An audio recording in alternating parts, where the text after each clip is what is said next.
Puksada, c'est une organisation de la société civile qui travaille pour l'amélioration du statut et des conditions de vie de la jeune fille. Dans le cadre du programme de renforcement des capacités des organisations de la société civile, Save the Children, en partenariat avec certaines organisations, notamment 4 organisations, dont l'Union des coutumiers et religieux du Burkina, l'ONG Voix de Femmes, SOS JD et l'association d'appui et d'éveil Puksada met en œuvre un projet d'appui à la lutte contre les mariages d'enfants dans la boucle du monde. Et dans le cadre de ce projet, nous avons une activité de plaidoyer. Plaidoyer pour accélérer l'adoption du code des personnes et de la famille qui est dans le circuit de la relecture, pour prendre en charge la question du relèvement de l'âge au mariage pour les filles et pour les garçons.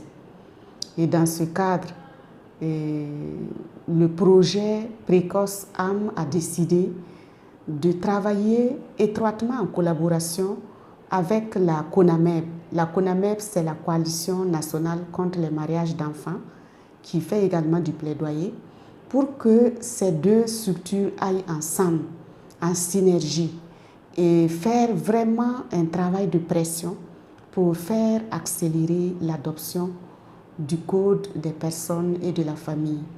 Aujourd'hui, la CONAMEB est un regroupement de près de 65 organisations de la société civile réparties dans les 45 provinces.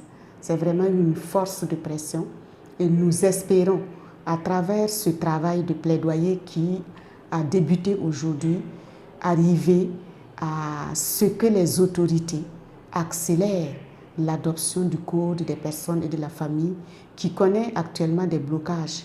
Et nous pensons que ce code, pour la session des lois de mars 2019, ce code sera mis assez rapidement sur la table de l'Assemblée nationale en vue de son adoption.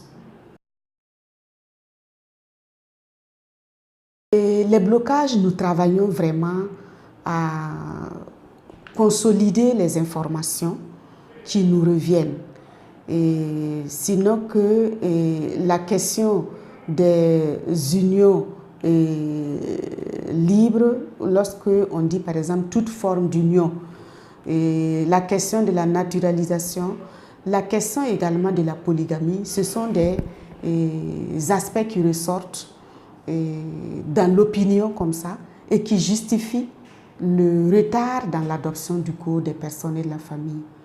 Mais nous voulons vraiment aller aux informations et consolider ce que nous avons comme information, vérifier vraiment la véracité de ces informations-là et pouvoir travailler à lever ces blocages afin que le code des personnes et de la famille soit rapidement adopté.